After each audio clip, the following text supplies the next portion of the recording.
What's up, everybody? Welcome to CFP Talks. As I always, just, I'm sorry. I just did you took just a put sip of water. your mouth? I just took a sip of water like right when you hit record, Oh yeah. and it went down the wrong pipe. Oh yeah, dude. That your eyes are red immediately. Look at you go. Yeah, yeah. Keep this live. We're going to include We'll, this we'll on the clip. final cut. We'll take care of it in post. Yeah. Um, what's up, everybody? As always, there's David crying his eyes out because he chugged water down the wrong hole. Choked. Way to go to a brewery, so he's hydrating. He's drinking smart. I appreciate that. Hydrating before. Exactly. You know what I found that Exactly. the cure to not being as hungover the next day? Please tell me.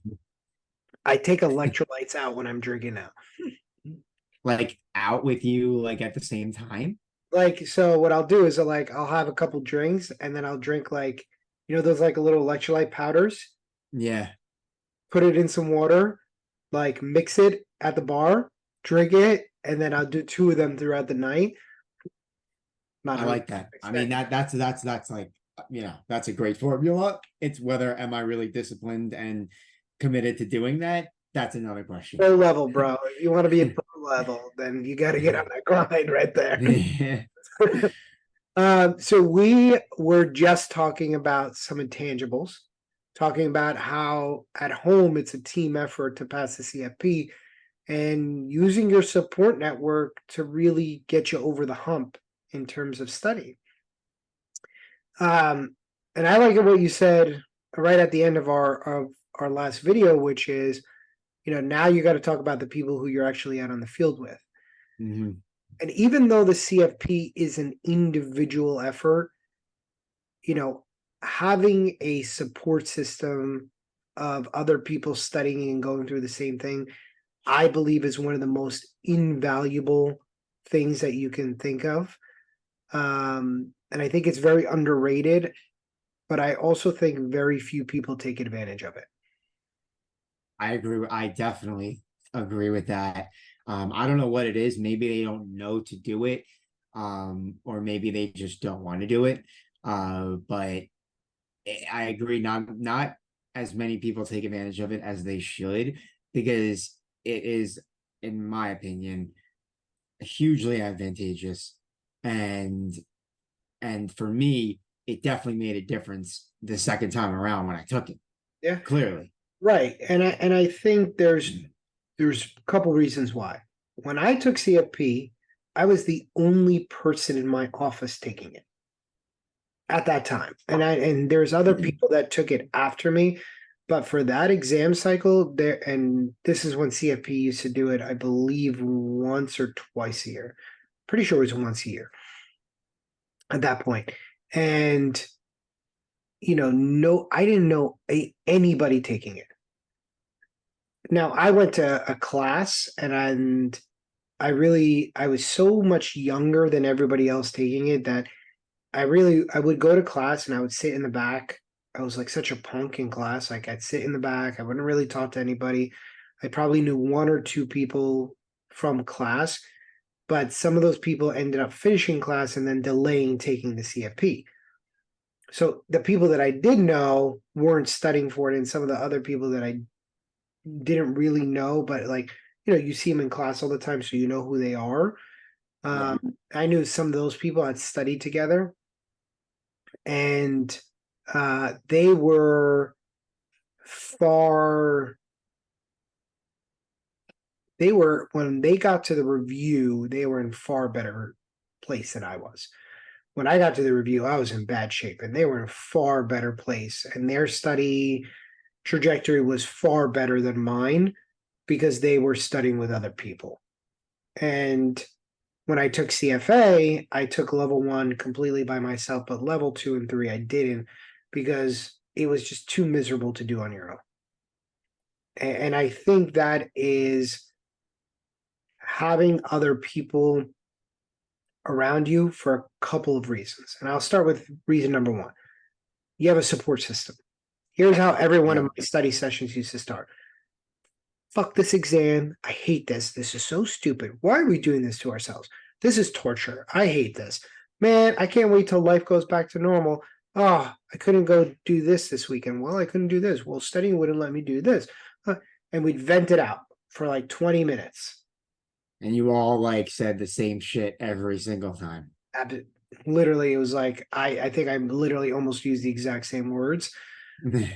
Yeah, no, all the phrases you just said are like spot on. Right. And it was just like, but it was helpful, right? You vented it out, you got it off your chest, you got it out of your system because it's a frustrating process. This is hard work, it's not easy work. And trying to do it alone, you tend to get in your head quite a bit versus hearing just anybody going through the same suffering. It makes you feel human. It makes you feel like you're not like an outcast. And there's something really powerful in that like you're around other people who are going through the same thing. So you look at them and you're like, oh, look at their face when they're going through this question. Look at my okay, good. I'm not the only one I'm who's not the biggest idiot. yeah, Like, like all of yeah, us are struggling. So I think yeah, yeah. there's something in that. Um, and secondly, from the actual teaching standpoint, there is no way you learn material as well when you're not talking about it with other people. Hmm. Uh, Yep. You talk it out until you guys figure it out. exactly. Like, and if you've ever picked up the phone and called a friend and said, I just got off the phone with blah, blah, blah. And they said this, and I just need to talk it out.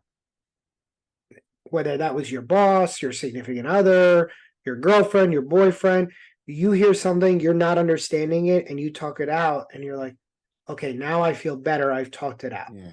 Right, Right? right. Or if you don't understand it and you're not figuring it out and the other person also isn't, you also feel kind of better because Exactly. you're like, all right, I'm not like that dumb because someone else doesn't understand it either. Exactly. And like, anytime I go to a doctor and they say something that I don't get, I pick up the phone and call my sister. I'm like, hey, can you talk this out with me?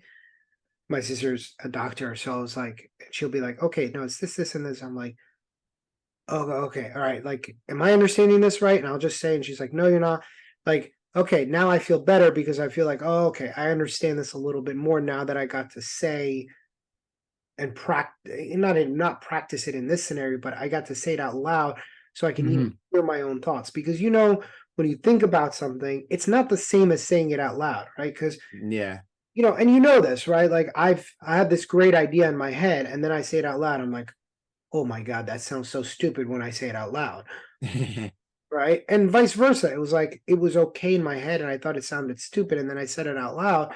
I'm like, man, that sounded way better than I thought it would. Yeah. Hearing yourself say something out loud starts to help you cement a concept. Yeah. The And oh sorry, go ahead. You other- finish. and I'll make this one last point is that in your head, it's static.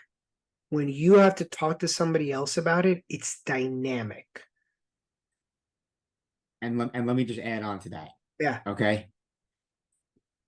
To add on to a second layer of that is when you can then turn around and explain it to someone else Mm. is when you have it absolutely down pat. It's the highest form of mastery.